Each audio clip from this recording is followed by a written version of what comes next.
আগের প্রচুর টপিকে আমি তোমাদের হরমোন নিয়ে অনেক রকম আলোচনা করেছি যে মুড ভালো হওয়ার জন্য হরমোন দায়ী, তুমি রাগ করছো হরমোন দায়ী, তোমার হচ্ছে মেনস্ট্রুয়েশন সাইকেল হচ্ছে হরমোন দায়ী।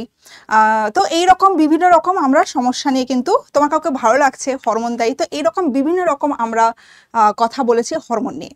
তো আজকে একটা সম্পূর্ণ নতুন ধরনের টপিক শুরু করছি। তো মোটামুটি থাম্বনেল দেখে বুঝতেই পেরে গেছো যে আজকের টপিক কি হতে চলেছে। ইয়েস, আজকে একটুখানি রোগ ব্যাধি নিয়ে আলোচনা করব। প্রচুর রকমের রোগ ব্যাধি কিন্তু আমাদের হয়। তার আগে সবাইকে বলি শুভ বিজয়া এবং আগামী তোমাদের কালী পুজোর অনেক অনেক শুভেচ্ছা। ভালো থেকো, সুস্থ থেকো এবং পড়াশোনাগুলো চালিয়ে যাও, কারণ অনেক তোমরা দেখেছো যে পরীক্ষার নোটিফিকেশন কিন্তু অলরেডি এসে গেছে। সো ভালো করে পড়াশুনো করো। তো যেটা বলছিলাম, দেখো মোটামুটি আমাদের ডেইলি লাইফে প্রচুর রকমের রোগ ব্যাধির তোমরা নাম জানো। আমি কিছু জাস্ট রোগ ব্যাধি এখানে রেখেছি। দেখতেই পাচ্ছ, প্রথমে আছে ম্যালেরিয়া আছে, বা তোমরা জানো যে পোলিও রোগের নাম শুনেছো, ডেঙ্গু রোগের নাম শুনেছো, আমাশা রোগের নাম শুনেছো। তো এরকম প্রচুর রোগের দেখো তোমাদের নাম আছে। এটা তো তোমরা জানো যে রোগটার নাম লেখা, সেটি হচ্ছে এডস। এটা হচ্ছে আর্থারাইটিস, মানে প্রচুর দেখবে গেটে বাত যেটাকে বলা হয় আর্থারাইটিস, বা যেটা বাত বলছি সেটা। এখানে দেখো এটাকে বলছি আমরা কি বলতো, মামস রোগ, গাল ফুলে যায়। তো ডেইলি লাইফে মোটামুটি আমরা প্রত্যেকে এইরকম বিভিন্ন রকম রোগ ব্যাধির কিন্তু নাম জানি। কিন্তু আজকে থাম্বনেল দেখে যেটা তোমরা ভাবছো যে ম্যাডাম কি আজকে আমাদের এইসব নিয়ে পড়াবেন, এটা কি ডব্লিউবিসিএস পরীক্ষাতে বা আজকের কম্পিটিটিভ লেভেলে কি কাজে আসে এই সব ভিডিও? আমি জানি তোমরা কমেন্ট বক্সে এরকম কমেন্ট করবে, কারণ অলরেডি আমরা এরকম কমেন্ট প্রচুর পেয়েছি। তো তোমরা একটুখানি জাস্ট বলো যে আজকে তো অবশ্যই আমি তোমাদের না কোনো সেক্স এডুকেশন নিয়ে কোনো ভিডিও আমি এখানে করিনি, বা তোমাদের সেই জ্ঞানও আমি দেবো না। তোমাদের যেটা বলার উদ্দেশ্য সেটা হচ্ছে তোমরা কতজন জানো, আমাকে একটুখানি জাস্ট কমেন্ট বক্সে অ্যান্সার দিও তো, যে বা তোমাদের বাড়ির লোক কতজন জানে, আশেপাশের লোকজন কতটা অ্যাওয়ার অ্যাবাউট দ্য, যেটা দেখো তলায় লেখা আছে এসটিডি, সেক্সুয়ালি ট্রান্সমিটেড ডিজিজ। এটাও কিন্তু একটা ভয়ানক একটা বাজে রোগ। তো সেটা নিয়ে থাকছে আজকে টোটাল হচ্ছে ভিডিও। তো যেটা বলছিলাম, তোমরা ভাববে যে এটা আবার কি টপিক, ম্যাম এইসব ফালতু টপিক নিয়ে ভিডিও করছেন, এটা কোনসা সিলেবাসে আছে বা কোনসা পরীক্ষায় আছে? একদম পরীক্ষা তো আসে যে নিজের কোনগুলি সেক্সুয়ালি ট্রান্সমিটেড ডিজিজ বা ভায়া সেক্স ট্রান্সমিটেড হয় সেগুলোর নাম লেখো। তাছাড়া আমি একটু বলবো যে তোমরা 24 ঘন্টার মধ্যে সারা সময় কি পড়াশুনো করো? একটুখানি বলো তো আমাকে। তোমরা কি অন্য কোনো এন্টারটেনমেন্টের ভিডিও দেখো না? তোমরা কি ইনস্টাগ্রাম, তোমরা কি ইউটিউবের অন্যান্য কোনো রকম ভিডিও দেখো না? আমি জানি তোমরা সবাই কিছু না কিছু দেখোই। যদি না দেখো তারা ভীষণ ভালো ছেলে বা মেয়ে, কিন্তু আমরা প্রত্যেকে এন্টারটেনমেন্টের জন্য বিভিন্ন রকম উল্টো পাল্টা বা বিভিন্ন রকম কমেডি ভিডিও দেখো। তো সেখানে যদি তোমাদেরকে এই সম্পর্কে আলোচনা করি, তোমরা কেন এইরকম বাজে কথা বলবে যে এইগুলো পরীক্ষাতে আসে না? সব কিছু কিন্তু আমাদের জানানোর উদ্দেশ্যে, তোমাদেরকে অ্যাওয়ার করার উদ্দেশ্যই হচ্ছে আমাদের মেন লক্ষ্য, যাতে তোমরা পরবর্তীকালে তোমাদের আশেপাশের লোকজনকে কিন্তু অ্যাওয়ার করতে পারো এই রোগ ব্যাধি সম্পর্কে। ম্যাক্সিমাম মানুষজন জানেই না যে এই রোগ ব্যাধিতে কি হয়, অ্যাকচুয়ালি কি সিমটমস আছে, বা কি দেখে চিনবো যে সেক্সুয়ালি ট্রান্সমিটেড ডিজিজ তার হয়েছে। হ্যাঁ, আমি জানি তোমরা বলবে যে ম্যাম নামের মধ্যেই তো আছে ভায়া সেক্স, কিন্তু সেটা ছাড়াও অনেক রকম ভাবে কিন্তু হতে পারে। সেই নিয়ে থাকছে আজকের আমরা আলোচনা টপিক। তো চলো শুরু করা যাক, আমাদের একদম মোদ্দা টপিকে চলে যাই। আজকে আমরা জানবো সেক্সুয়ালি ট্রান্সমিটেড ডিজিজ, বা যেটাকে শর্টে এসটিডি বলা হয়। সেটা নিয়ে থাকছে আজকের হোল টপিক। তার কনসেপ্ট কি হয়, কার দ্বারা আক্রান্ত হচ্ছে, কিসের জন্য, রিজন কি, কেন হচ্ছে, সিমটম মানে লক্ষণ কি, চিনব কি করে যে আমার সেক্সুয়ালি ট্রান্সমিটেড ডিজিজ হয়েছে এরা, বা টোটাল ওয়ার্ল্ড বা টোটাল ইন্ডিয়ার আমাদের সিনারিও কি, সেই নিয়ে থাকছে একটা ছোট্ট আমাদের একটা আলোচনা। সো সবাইকে ওয়েলকাম ডব্লিউবিএসসি বলাতে, সবাইকে ওয়েলকাম। ভালো থাকো, সুস্থ থাকো এবং আমাদেরকে এত এত ভালোবাসা কিন্তু দিতে থাকো। তো চলো শুরু করা যাক আমাদের আজকের ছোট্ট একটা সেশন। এখানে যে ছবিটা রেখেছি, তোমরা জানো আমি আগে বিভিন্ন সময়ে প্রচুর রকম তোমাদেরকে ভিডিও দিয়েছি, এবং সব থেকে বেশি ভালোবাসা পেয়েছি যে ভিডিওতে, সেটা হচ্ছে আমাদের সারোগেসি এবং আইভিএফ। তো তার জন্য তোমাদেরকে অনেক অনেক থ্যাংক ইউ যে এত ভালোবাসা দেওয়ার জন্য। তো আমরা মেয়েরা সাধারণত আমাদের নিজেদের বডি সম্পর্কে কিন্তু সঠিকভাবে জানি না যে কোথায় কি থাকে না থাকে। সত্যি করে বলো তো, আমরা ম্যাক্সিমাম মেয়েরাই কিন্তু আমাদের জনন অঙ্গ সম্পর্কে অতটাও সচেতন নয়, বা মন খুলে কথা বলতে আমরা লজ্জা পাই, বা বাড়ির লোকের সাথে আলোচনা করতে লজ্জা পাই। তো এখানে জাস্ট টপিক শুরু করার আগে, যেহেতু এই রোগ ব্যাধিটা সেক্সুয়ালি ট্রান্সমিটেড ডিজিজ, মানে ভায়া সেক্স ট্রান্সফার হচ্ছে বা স্থানান্তর হচ্ছে, সেই জন্য শুরু করছি একটু মেয়েদের জনন অঙ্গ দিয়ে। অলরেডি তোমাদের মেনস্ট্রুয়েশন সাইকেল, কেন মেয়েদের পিরিয়ডস হয়, এটা নিয়ে তোমাদেরকে অলরেডি কিন্তু ভিডিও আছে, এবং তোমরা সেখানেও প্রচুর ভালোবাসা আমাকে দিয়েছো। তো সেখানে একটুখানি জাস্ট দেখে নাও female reproductive structure, and this is the main part, বা মেন হচ্ছে অর্গ্যান। তো মোটামুটি আমরা সবাই জানি, এই যে দেখো আমাদের এই দুটো যেখানে বোন আছে, this is the pelvic girdle, যার মধ্যে থাকে ফিমেল রিপ্রোডাক্টিভ সিস্টেম, রাইট? আমরা মোটামুটি সবাই ভ্যাজাইনা, বা যেটাকে আমরা যোনি বলা হয়, সেটুকু সম্পর্কে অবগত, বা তাছাড়াও প্রচুর রকমের দেখো পার্টস গুলো এখানে কিন্তু আছে, যেগুলো সম্পর্কে আমরা অতটাও অবগত নই। তো মোটামুটি এই প্লাটগুলো একটু দেখো, একদম ভেতরের দিকে থাকে হচ্ছে ক্লিটোরিস, এগুলো বাংলা ইংলিশ সব সেম। দেন দেখো আছে লেবিয়া, এবং তারপর দেখো আছে ভ্যাজাইনাল ওপেনিং, এবং একদম যেটা লাস্ট পার্ট, যেটা ভ্যাজাইনা আমরা ভাবি যে লাস্ট পার্ট, বাট অ্যাকচুয়ালি দেখা যায় যে একদম বাইরের যেটা অংশ সেটা হচ্ছে ভালভা। আমাদের সোসাইটিতে প্রচুর রকমের কুসংস্কার থাকে, দেখবে যে ব্রিডিং মানে you are virgin, but that is totally bogus concept. Okay, তো চলো আমরা মোটামুটি এটা নিয়ে আর আলোচনা করলাম না। এই রিপ্রোডাক্টিভ স্ট্রাকচার অলরেডি প্রচুর ভিডিওতে আমি বলে দিয়েছি, যে কিভাবে আমাদের মেনস্ট্রুয়েশন সাইকেল হয়, কিভাবে পিরিয়ডস হয়, সেই সম্পর্কে বলতে গিয়ে প্রচুর আমি এইরকমভাবে বা আইভিএফ সারোগেসিতে এই স্ট্রাকচারটা সম্পর্কে অলরেডি আলোচনা করে দিয়েছি। তো আজকে যেটা উদ্দেশ্য সেটা হচ্ছে আমাদের এক্সটার্নাল স্ট্রাকচার, মানে মেয়েদের জনন অঙ্গের বাইরের যে স্ট্রাকচার বা বাইরের যে পার্টসগুলো সম্পর্কে তোমাদেরকে একটু জ্ঞান দেওয়া, যাতে মেয়েরা অ্যাটলিস্ট তাদের নিজেদের শরীর সম্পর্কে সচেতন হয়। তো মোটামুটি আমরা দেখবে যে মেয়েদের ক্ষেত্রে তোমরা নিশ্চয়ই লক্ষ্য করেছো, আমাদের প্রচুর পরিমাণে ভ্যাজাইনাল ইনফেকশন বা প্রচুর ফাঙ্গাল ইনফেকশন হয়। কেন হয় বলতো? আমাদের ভীষণ হিউমিড এরিয়া বা প্রচন্ড হট ইন্ডিয়ার যে ক্লাইমেট, সেটা ফাঙ্গাস গ্রোথের জন্য একদম সুটেবল। তার জন্য দেখবে, তাছাড়া আমরা ভীষণ টাইট জামা কাপড় পরি, যার ফলেও দেখবে এই ফাঙ্গাস গ্রোথটা ভীষণভাবে হয়। সেজন্য একটু লুজলি জামা কাপড় পরা শুরু করো। এবং আমি বলবো ভ্যাজাইনার কিন্তু পিএইচ হচ্ছে অ্যাসিডিক, সে নিজেই নিজেকে সুরক্ষা করে রাখতে পারে, তার জন্য কোনো বাইরে থেকে কোনো কিছু দরকার পড়ে না কেমিক্যালের। তো বারবার ওয়াশ না করাই ভালো ভ্যাজাইনা, কারণ সেখানে কিছু গুড ব্যাকটেরিয়াও থাকে। বারবার ওয়াশ করলে ব্যাড ব্যাকটেরিয়ার সাথে গুড ব্যাকটেরিয়াগুলো বেরিয়ে যায়, যার জন্য ভ্যাজাইনা নিজেকে প্রোটেক্ট করতে পারে না। তো এগুলো একটুখানি জাস্ট খেয়াল রেখো, যে অত টাইটলি জামা কাপড় কিন্তু পরা উচিত নয়। এবার আসি আসল টপিক। এখানে তোমরা বলবে ম্যাম এইসব কেন? প্রত্যেকের মনে, আমরা যেহেতু হিউম্যান বিংস, প্রত্যেকের মনে আমাদের সেক্সুয়াল ডিজায়ার থাকে কিছু, রাইট? বাট এর জন্য আমরা দোষী নয়, মানুষের জন্য দোষী নয়, কারণ এর ওপরে পুরো পৃথিবী কিন্তু লাইফ, যেটা আমাদের জীবন, সেটা কিন্তু অলরেডি তোমার ডিপেন্ড করে আছে। তো এইটা কিন্তু আমরা কেউ দোষী নয়। এই যে আমাদের মনে যে ডিজায়ারনেস বা ভালোবাসা বা এই যে সেক্সুয়াল যে ফিলিংসগুলো, সেগুলো আসে ওয়ান অ্যান্ড অনলি, যেটা আমি তোমাদেরকে বারবার বলি, কে দোষী? Hormones and hormones. মেয়েদের ক্ষেত্রে দেখে নি, দেখো মেয়েদের ক্ষেত্রে থাকে ওভারি, যেটার বাংলা নাম আমরা প্রত্যেকে জানি কি? ডিম্বাশয়, রাইট? এবং মেয়েদের ক্ষেত্রে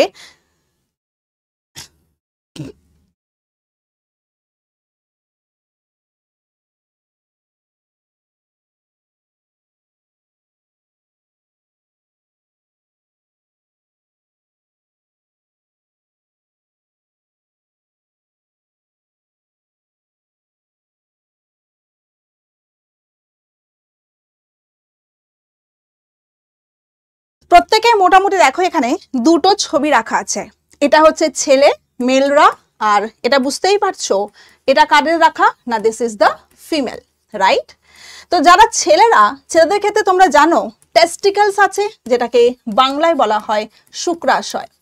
একইভাবে মেয়েদের ক্ষেত্রে আছে ওভারি বা ডিম্বাশয়।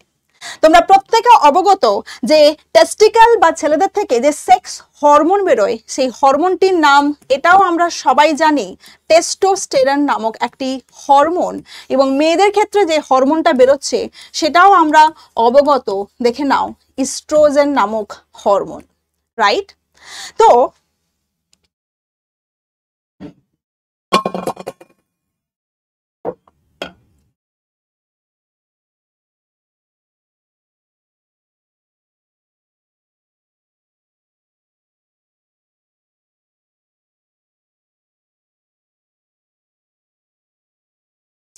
যেই দুটি হরমোন আমাদের ক্ষেত্রে কি করে বলতো, এই সমস্ত সেক্স অর্গান ডেভেলপমেন্টের মানে কাজ করে এবং তার সাথে তোমার সেক্সুয়াল অনুভূতিগুলোকে আনে। এছাড়াও হরমোন ছাড়াও মেন যে দায়ী সেটা দেখে নাও আমাদের ব্রেন, এবং তার সাথে যিনি আছেন তার সাথে দায়ী হচ্ছে নার্ভাস সিস্টেম মানে স্নায়ুতন্ত্র, রাইট? তো এই যে ব্রেন এবং নার্ভাস সিস্টেম সমানভাবে কিন্তু আমাদের এই ফিলিংসগুলোর জন্য দায়ী। সেই জন্য যখন তুমি কোনো হট মুভিজ দেখো, হট সিন দেখো, কোনো রোমান্টিক গান শোনো, বা ধরো কোনো কিছু ভালো লাগার পারফিউম, কোনো কিছু তুমি স্মেল করো, তখন আমাদের মনে কি বলতো, এই সমস্ত হরমোনগুলো অ্যাক্টিভেট হয়ে যায়। অ্যান্ড দ্য ফেমাস হরমোন তোমাদের আমি বহু শর্টসের মাধ্যমে আলোচনা করেছি, দেখে নাও, this is the dopamine hormone, ভালো লাগার হরমোন, তোমার মুড ভালো করার হরমোন, এবং যার জন্য এই হরমোন তোমার মনে আলটিমেটলি যেটা অনুভূতি আসে সেটা হচ্ছে সেক্সুয়াল ডিজায়ার বা সেক্সুয়াল অনুভূতিগুলো কিন্তু অ্যারাইজ করে।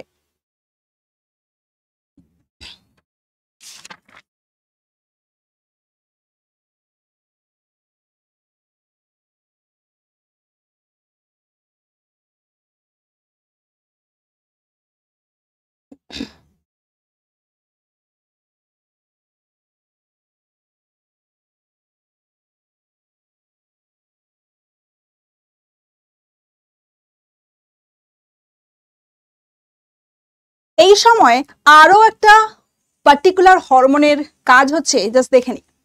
এই সময় তোমরা জানো যে আমাদের মস্তিষ্ক, ব্রেনের মধ্যে থাকে হচ্ছে একটি অংশ যার নাম দেখো হাইপোথ্যালামাস।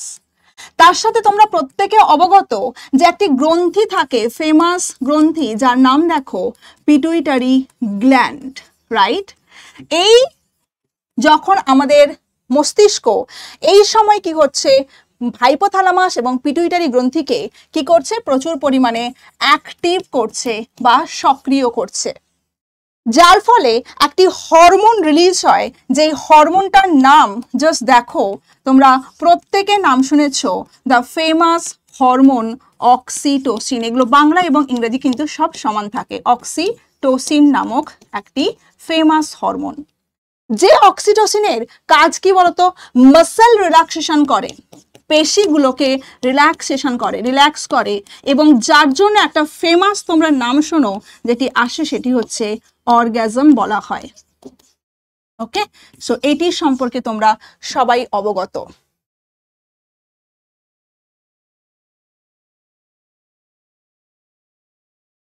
তাহলে ভাবছো যে ম্যাম কি সব ভুলভাল আপনি সেক্স এডুকেশন নিয়ে কথা বলছেন। আমাদের দেশে দুর্ভাগ্য হচ্ছে আমরা এই কথাগুলো বলতে ভীষণ লজ্জা পাই, তার জন্য অনেক কিছু আমরা কিন্তু লুকিয়ে যাই, রাইট? এটা সবে শুরু না, আমি কোনো জ্ঞান দিতে আসিনি এখানে তোমাদের এইসব ব্যাপারে। জাস্ট যেটা দিয়ে আমরা আলটিমেট টপিকে ঢুকবো, এর পরের টপিক যেটা হচ্ছে, দেখে নাও, about the STD and STI. এর পরবর্তীকালে মানে সেক্সুয়াল ডিজায়ারনেসের পরে বা সেক্সের পরে যে বিষয়টা ভীষণভাবে খেয়াল রাখা উচিত বাট আমরা রাখি না, সেটি হচ্ছে about this disease, sexually transmitted disease. আজকের দিনে আমরা কেউই কিন্তু ভীষণ লজ্জা পেয়ে কেউ টেস্ট করি না যে আমরা প্রত্যেকে বা আমাদের পার্টনার এই রোগ ব্যাধিগুলো ক্যারি করছে কিনা। তোমার মনে হবে তুমি হেলদি, আমার শরীরে কোনো রোগ নেই, বাট তুমি বা তোমার পার্টনার কোনো রোগ ব্যাধি ক্যারি করছো কিনা যতক্ষণে জানতে পারবে ততক্ষণে অনেকটা দেরি হয়ে যায়। তো দুটোর নাম দেখো, নামের মধ্যেই বুঝতে পারছো, সেক্সুয়ালি ট্রান্সমিটেড ডিজিজ এবং দেখো sexually transmitted infection. So STD and STI. কিছু কমন দেখো তোমাদের জন্য রাখা আছে কি না সেক্সুয়ালি ট্রান্সমিটেড ডিজিজগুলো সম্পর্কে। আমাকে অবশ্যই জানিও এগুলোর নাম জানতে কিনা। দেখে নাও, ফার্স্ট ওয়ান কি লেখা আছে না সাইফিলিস, বা যেটাকে বাংলাতেও সেম নামে ডাকা হয় সিফিলিস বলে ডাকা হচ্ছে। Okay, another most commonly known STD হচ্ছে গোনোরিয়া। আচ্ছা, নেক্সট দেখে নাও ট্রাইকোমোনিয়াসিস। ওকে, এগুলো নতুন কিন্তু এগুলো ভীষণভাবে কিন্তু কমনলি ডিজিজ। আচ্ছা, জেনিটাল ওয়ার্ডস মানে তোমার ভ্যাজাইনা বা পেনিসে কি হয়, ছোট ছোট দানা দানা টাইপের হয়। জেনিটাল হারপিস ভীষণ ভীষণ ভীষণ বাজে রোগ, একদম গুড়ি গুড়ি মতো হয়ে যায়, প্রচন্ড ব্যথা করে, প্রচুর পরিমাণে তোমার লিকুইড সিক্রিশন হয়, ভীষণ ভীষণভাবে স্প্রেড করে ডিজিজটা। এইচপিভি ভীষণ ইম্পর্টেন্ট একটা ডিজিজের নাম লেখা আছে, দেখো মোটামুটি এটা আমরা সবাই অবগত। এইচপিভি মানে কি human papilloma virus. Human papilloma virus মোটামুটি আমি তোমাদেরকে অলরেডি আগের ভিডিওগুলোতে দেখিয়েছি যে মেয়েদের থাকে একটি অংশ যার নাম হচ্ছে সার্ভিক্স। যেই সার্ভিক্স কি হয়, যেখান থেকে হয় সার্ভাইকাল ক্যান্সার। এই সার্ভাইকাল ক্যান্সার যেটার জন্য হয়, এই সার্ভাইকাল ক্যান্সার মেয়েদের ক্ষেত্রে যেটা হয়, সেই সার্ভাইকাল ক্যান্সারের জন্য দায়ী ভাইরাসটির নাম দেখো human papilloma virus. Very dangerous, but only one cancer that is curable. পৃথিবীর একমাত্র ক্যান্সার যেটা হচ্ছে নিরাময় করা যায় ভায়া ভ্যাকসিন। মোটামুটি তোমরা অবগত 14 থেকে 45 বছর যাদের মহিলাদের বয়স, ফিমেলদের ক্ষেত্রে কিন্তু কি করে এই ভ্যাকসিনটা দেওয়া যায়। পারলে তোমরা কিন্তু ভ্যাকসিনটা নিতে পারো, তোমাদের অবশ্যই ডক্টরের কনসার্নে। এই ভ্যাকসিনটার মাধ্যমে কিন্তু এই সার্ভাইকাল ক্যান্সার নিরাময় করা সম্ভব। ডান। আচ্ছা, এছাড়াও দেখো যে রোগ ব্যাধিগুলোর নাম লেখা আছে স্ক্যাবিস অ্যান্ড পিউবিক লাইস। তো বুঝতেই পারছো ম্যাক্সিমাম রোগগুলোর সম্পর্কে আমরা কেউ অবগত নই। এছাড়াও একটা ভয়ানক যেটা তোমরা জানো সেটা হচ্ছে অবশ্যই অ্যানাদার এইচআইভি অর এডস, এটা সবাই জানো। তাছাড়াও আর একটা যেটা সেটা মানে প্রচন্ড পরিমাণে ক্ষতিকারক, হেপাটাইটিস বি, এটাও কিন্তু সেক্সুয়ালি ট্রান্সমিটেড ডিজিজ, রাইট? তো এইগুলো হচ্ছে কমন। এবার চলে আসি কিভাবে রোগটা ছড়ায়, কার দ্বারা হয়, বা প্রচুর পরিমাণে মিথ কিছু আছে যে এর মাধ্যমে আসে ওর মাধ্যমে আসে, সেটা নিয়ে তোমাদের একটা ছোট্ট আলোচনা। দেখো, আমরা অনেকে ভাবি পাবলিক টয়লেট থেকে এসটিডি আসে, কারণ পাবলিক টয়লেট প্রচন্ড নোংরা হয়, তাই না? ছেলেদের ক্ষেত্রে কোনো সমস্যা নেই, দাঁড়িয়ে যে কোনো জায়গায় করতে পারে, বাট মেয়েদের ক্ষেত্রে ভীষণ সমস্যা। তাহলে মেয়েরা কি সারা দিন টয়লেট চেপে বসে থাকবে? সেটা তো পসিবল হয় না, আরো বেশি ইনফেকশন হবে, ইউরিন ইনফেকশন হবে। তো সেই জন্য আমি সবাইকে বলবো এই পাবলিক টয়লেট থেকে হয়তো অন্য কোনো রোগ ছড়াতে পারে, ইউরিন ইনফেকশন হতে পারে, কিন্তু এসটিডি ছড়ায় না, বুঝলে? সেজন্য পাবলিক টয়লেট অবশ্যই ইউজ করো। এখন অনেক রকম দেখবে পেপার স্প্রে বেরিয়ে গেছে, বা পেপার স্প্রে টয়লেট পেপার বেরিয়ে গেছে, যেগুলো তুমি অলরেডি ওইখানে ক্যারি করতে পারো এবং টয়লেটের ওপর দিয়ে তুমি সেখানে বসে করতে পারো। তো এইগুলো তুমি ক্যারি করতে পারো, ওকে? বাট পাবলিক টয়লেট থেকে এসটিডি ছড়ায় না। আচ্ছা, সুইমিং পুল। করোনার পর থেকে মোটামুটি আমরা হাইজেন সম্পর্কে প্রত্যেকে অবগত এবং আমরা প্রচুর পরিমাণে প্রিকশন নিয়ে থাকি। অনেকে বলে যে সুইমিং পুলের জল থেকে নাকি এসটিডি আসতে পারে, বাট দিস ইজ টোটালি রং। কারণ সুইমিং পুলের জল প্রচুর ফিল্টার করা হয়, তার সাথে ক্লোরিন ওয়াটার, যেটা কিন্তু ব্যাকটেরিয়া বা ব্যাকটেরিয়াগুলোকে জেনারেলি মেরে ফেলে। তো সুইমিং পুলের জল থেকে এসটিডি ছড়ায় না। ডান। তাহলে এগুলো থেকে কিন্তু এগুলো হচ্ছে মিথ, এগুলো থেকে ছড়াচ্ছে না। আচ্ছা, মেনলি এসটিডি ছড়াচ্ছে কার মাধ্যমে? That is unprotected sex. বুঝতেই পারছো, শুধুমাত্র যে পেনিট্রেটিং সেক্সের মাধ্যমে এসটিডি ছড়ায় তা নয়, ছড়ায় দেখো ওরাল সেক্সের মাধ্যমে। তুমি ভাবলে যে আমি তো পেনিট্রেটিং সেক্স করিনি, তাহলে আমার এসটিডি হবে না, কিন্তু ভায়া ওরাল সেক্সও এসটিডি ছড়াতে পারে। তাহলে সবাইকে আমি এটুকুই বলবো, আজকের দিনে এসটিডি কিন্তু অবশ্যই আমাদের প্রত্যেকে লজ্জা না পেয়ে টেস্ট করা উচিত, তোমার নিজের হেলথের সুবিধার জন্য, তুমি যার পার্টনারের সাথে মিশছো সেই পার্টনারের হেলথে যাতে ভালো থাকে তার জন্য। বুঝতে পারলে? এবং একমাত্র উপায় হচ্ছে দেখে নাও প্রোটেকশন বা কন্ডোম, একমাত্র প্রিভেন্টেবল মেজার। বুঝতে পারলে? সো যাই করো উইথ প্রোটেকশন সবার করা উচিত, যাতে তোমার নিজের হেলথ এবং তোমার পার্টনারের হেলথ কিন্তু ভালো থাকে, কারণ এই রোগগুলো ভীষণভাবে ক্ষতিকারক। একটুখানি দেখে নাও, এই কিছু আমি রেখেছি যাদের হচ্ছে ব্যাকটেরিয়া বা ভাইরাসগুলোর ছবি রেখেছি, প্রত্যেকটা কিন্তু ভীষণভাবে ক্ষতিকারক। দেখে নাও সিফিলিস, এটা হচ্ছে গোনোরিয়া, জেনিটাল হারপিস যেটা বললাম প্রচুর দানা দানা হয়ে যায় ভ্যাজাইনাল অংশ বা তোমার পেনিসের এখানে, তার জন্য প্রচুর পরিমাণে ব্যথা করে। আচ্ছা, এটা তো তোমরা দেখতেই পাচ্ছ এইচপিভি, হিউম্যান প্যাপিলোমা ভাইরাস, একমাত্র ক্যান্সার যেটা কিন্তু ওয়ার্ল্ডের প্রিভেন্টেবল, ঠিক আছে, যদি সঠিক সময় ট্রিটমেন্ট হয়। স্ক্যাবিস। ওকে, এবার আসি সিমটমস, যেটা প্রথমেই বললাম, আমরা ভাবছি দুজন পার্টনার ওকে আছি, হেলদি, বাট বাইরে থেকে আমাদের কোনো অসুবিধা নেই, করা যেতেই পারে, কিন্তু তুমি নিজেই জানো না যে তুমি অলরেডি রোগগুলো বহন করছো কি না, বা যে পার্টনারের সাথে মিশেছে সেই পার্টনার তোমাকে অলরেডি ছড়িয়ে দিয়েছে কিনা। যতক্ষণে আমরা জানতে পারি, কারণ এর কোনো সিমটমস নেই বা কোনো লক্ষণ নেই, তুমি তখন জানতে পারবে যখন তোমার জননাঙ্গে বা রিপ্রোডাক্টিভ অর্গানে প্রচণ্ড পরিমাণে জ্বালা অনুভূত হয় বা একটু অস্বস্তি হয়, বাট যে সময় সিমটমসটা দেখাবে সেই সময় অলরেডি আমাদের অনেকটা দেরি হয়ে যায়। এটাই হচ্ছে সব থেকে ক্ষতিকারক, মানে ভয়ানক, কারণ আমরা সঠিক সময়ে সিমটমস জানতে পারলে হয়তো আমাদের ঠিক হয়ে যেতাম।